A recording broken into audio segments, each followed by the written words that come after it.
משפט אחד שאתה כדאי ללמד תייר, מה זה?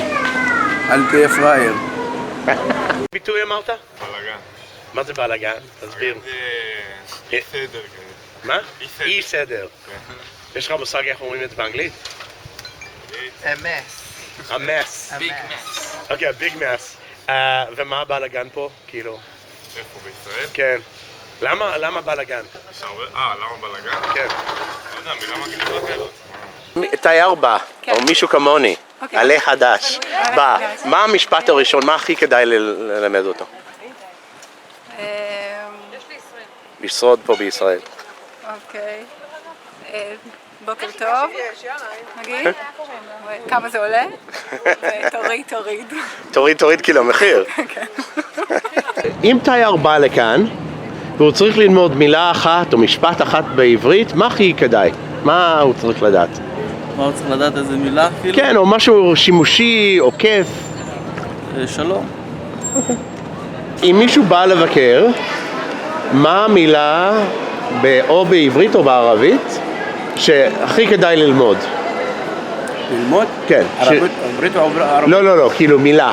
נגיד עד עכשיו אמרו מרחבה או אחלה או טוב, מילה בעברית, כאילו מה היית? שלום, מה שלומך? דברים כאלה? מה שלומך? זה נראה לי. יעני מרחבה, מה שלומך? יש לך עוד מילה שאתה חושב שזה חשוב או בערבית או עברית, זה לא משנה. כיף חלק? האם את צריכה ללמד מילה אחת או ביטוי אחת בעברית למישהו תייר? מה זה? סבבה. סבבה? ומה הפירוש של סבבה? סבבה זה טוב, אוקיי, מקובל, זה יכול להיות הכל תכלס, אבל זה פשוט מילה חברתית שכולם משתמשים ממנה ללא יוצא מן הכלל. המילה הכי ישראלית בעיניי, שזה בכלל לא מילה ישראלית, שזה מצחיק, אבל כאילו זה לא מילה בעברית, אבל נכון, זה לא מילה בעברית סבבה? זה מילה באה מערבית. מערבית, כן. אבל כן, זה נראה לי המילה הכי שימושית פה. סבבה. סבבה. אז מישהו שבא מחול, אז מה hand signals, איך אומרים? כאילו שפת ידיים שישראלים עושים שאחרים לא עושים. כמו, רגע, זה כולם עושים, אבל מה, כאילו עם זה, תעשי, נו, שאני רואה, מה זה אומר? רגע. אוקיי. אחר כך. אוקיי. לשם. טוב, אבל לא, אנשים לא, יותר מיוחדים, כאילו אנשים... למה הם שואלים, תייר בא, שואל, איפה זה? צודקת, נכון, אבל מה זה עם זה? מה זה? מה זה? זה? מה אתה רוצה? מה אתה רוצה, אבל זה לא... אני לא יודעת אם זה באנגלית, מה אתה רוצה? לא, זה... תעשי, נו. מה אתה רוצה? לא, זה ישראלי לגמרי. מזרח תיכוני. You had to learn Hebrew. If someone comes here and they have to learn Hebrew, what's the best phrase that they should learn? Or the most fun phrase? The best phrase they should learn, this is kind of a trick question. It's actually an Arabic word, yalla. Okay. Which is not Hebrew, but it's a phrase that Israelis use and they all know, and it's a great way to get respect from people, because if you tell them yalla, they'll know you're serious. Give me an example. How do you use yalla?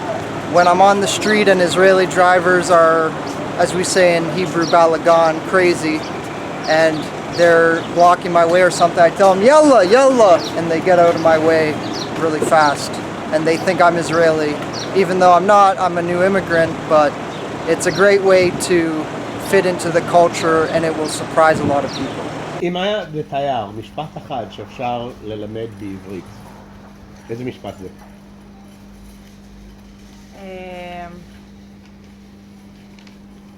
לא יודעת. נראה לי מילה, סבבה. אוקיי. סבבה. סבבה? סבבה? סבבה. תייר בא, מה משפט או ביטוי שכדאי ללמד אותו? בעברית.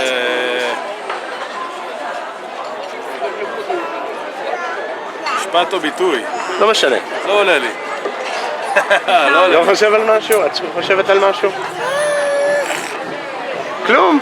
לא יודע, לא... צריך ללמד אותו משהו, כאילו. משהו, לא להיות פראייר. לא, אבל משהו שהוא יגיד בעברית. לא, זה טוב דווקא. לא אבל- להיות פראייר, כאילו. כי יש מגמה, לא רק פה, בעולם בכלל, לתפוס את התיירים ככסף. לנצל אותם, כאילו. לנצל אותם, כן. אז אל כסף, תהיה... חוסר. אני הייתי אומר לשים מונה במונית, זה מאוד חשוב. לשים מונה, אבל גם שם אפשר לבלף, אז... אפשר ללמד אותם להגיד מה באמת המחיר. כאילו, תמיד נותנים להם מחיר, ואז יש מחיר אמיתי ויש מחיר לתיירים. אז מסתבר שישראלים רמאים לתיירים? לא, האמת שלא. לא רק, לא רק אנחנו ישראלים. גם מקבלים אותם בצורה יפה. כן, לא רק ישראלים. זה משהו שקורה גם כשאנחנו נוסעים לחו"ל. תמיד אתה שומע אחרי זה שהמחירים הם יותר יקרים, מוניות, העניינים. זה נראה לי... שרק התלוננו. אל תבוא. לא, משהו לטובתם, אז תיירים בדרך כלל... זה הסיפור. תעשו חיים, תהנו, זה הכי חשוב. מישהו בא מחו"ל, את צריכה ללמד אותו משפט בעברית, מה הכי כדאי? מה הכי כדאי ללמד אותו כשהוא בא מחו"ל? וואו, אולי הייתי מדברת איתו על, קודם כל על בסיס, איך להגיד שלום, או מה שלומך, או אפילו מילים קצת יותר יומיומיות, כמו אחלה, סבבה, טיפה יותר תרבות ישראלית. אוקיי. וכן, אולי גם קצת מדברת איתו על דברים שקשורים מילים, שקשורות, דברים שמאפיינים יהדות. כמו? דוגמה? לצורך העניין,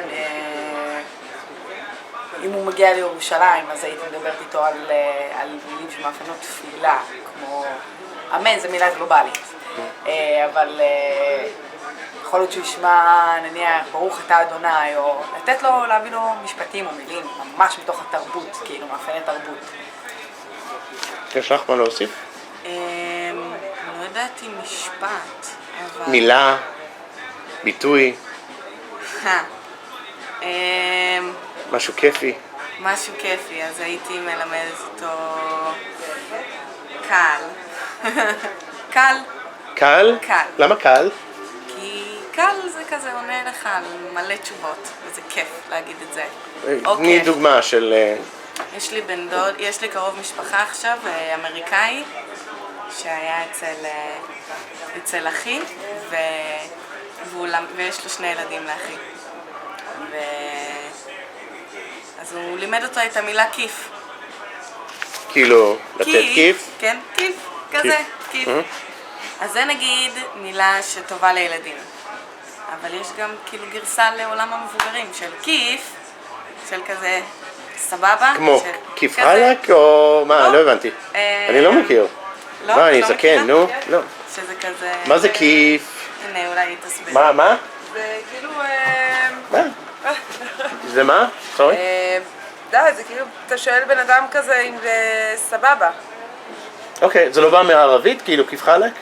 אני מניחה שהמילה כיף, כמו המילה סבבה ואחלה, מגיעות מערבית, אבל בקונוטציה של לתת כיף, זה... כן, זה אחרת. זה אחרת, ויש את הקונוטציה שאתה אומר לבן אדם, נגיד אתה שואל אותו שאלה, ואז אתה אומר לו כיף, כאילו, הבנת?